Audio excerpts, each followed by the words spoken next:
Verkefni 15 samprodukt í Excel á blaðsíðu F28 og 29, þetta síða 5 ritföng.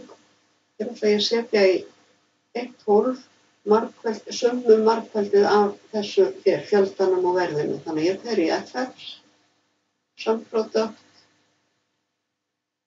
dreg yfir fjöldan og dreg yfir verðið.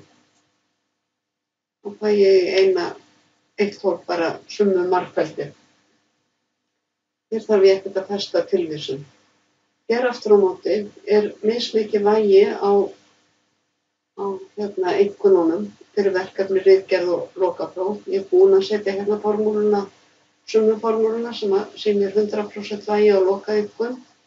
En þið þurfa að passa þegar þið eru að margfalda saman svona sem hefur mismikið vægi að draga hér yfir og ýta á F4 af því þeir eru alltaf að margfalda með línu 3 væginu fyrir afriti niður.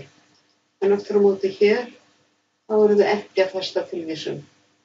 Þegar ég afrita hér niður þá reiknar hún með einkunnunum í línu 6 en alltaf að margfalda með væginu í línu 3.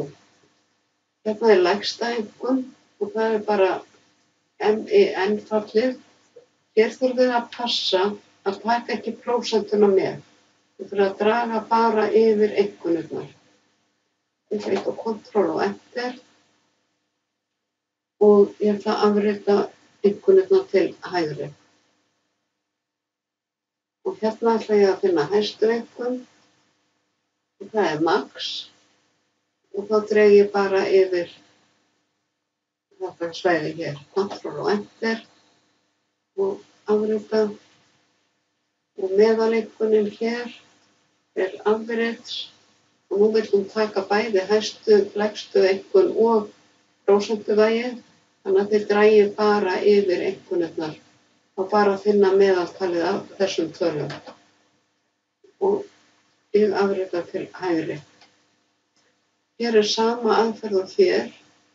Það er að segja að þið þurfa ekki að festa tilvísun, heldur margfaldið við magnið með verðinu og fáið í eitt hólf niðurstöðutöluna.